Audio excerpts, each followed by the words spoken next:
संहिता अध्याय 102। भजन संहिता अध्याय 102। हे यहोवा, मेरी प्रार्थना सुन, मेरी दुहाई तुझ तक पहुंचे। मेरे संकट के दिन अपना मुख मुझसे न छिपा ले। अपना कान मेरी ओर लगा।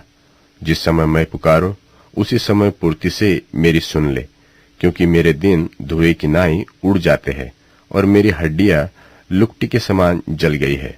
मेरा मन झुलसी हुई घास की नाई सूख गया है और मैं अपनी रोटी खाना भूल जाता हूँ। करहते करहते मेरा चमड़ा हड्डियों में सट गया है। मैं जंगल के घनेश के समान हो गया हूँ। मैं उजड़े स्थानों में उल्लू के समान बन गया हूँ।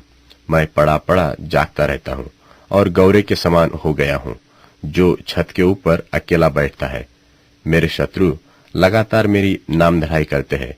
जो मेरे विरोध की धुन में बावले हो रहे हैं, वह मेरा नाम लेकर शपथ खाते हैं, क्योंकि मैंने रोटी की नाई राख खाई और आंसू मिलाकर पानी पीता हूँ।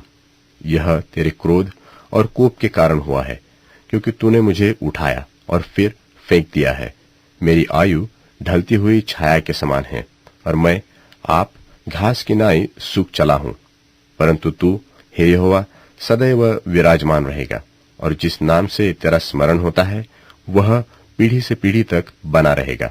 तू उठकर सियोन पर दया करेगा, क्योंकि उस पर अनुग्रह करने का ठहराया हुआ समय आ पहुंचा है। क्योंकि तेरे दास उसके पत्थरों को चाहते हैं और उसकी धूलि पर तरस खाते हैं।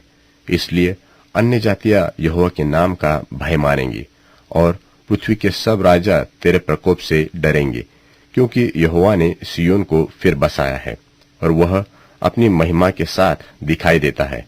वह लाचार की प्रार्थना की ओर मुंह करता है और उनकी प्रार्थना को तुच्छ नहीं जानता।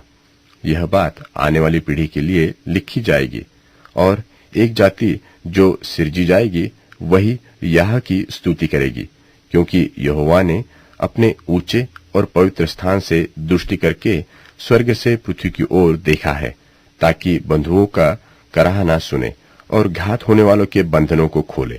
और सियोन में परमेश्वर के नाम का वर्णन किया जाए और यरूशलेम में उसकी स्तुति की जाए। यह उस समय होगा जब देश देश और राज्य राज्य के लोग यहोवा की उपासना करने को इकट्ठे होंगे। उसने मुझे जीवन यात्रा में दुख देकर मेरे बल और आयु को घटाया। मैंने कहा, हे मेरे परमेश्वर, मुझे आधी आयु में न उठा ले।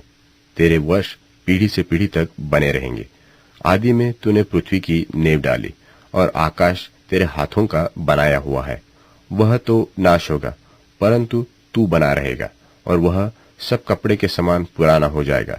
तू उस वस्त्र की नाई बदलेगा और वह तो बदल जाएगा, परंतु तू वही है और तेरे वर्षों का अंत नहीं होने का। तेरे दासों की संतान बनी रहेगी और उनका वंश तेरे सामने स्थिर रहेगा।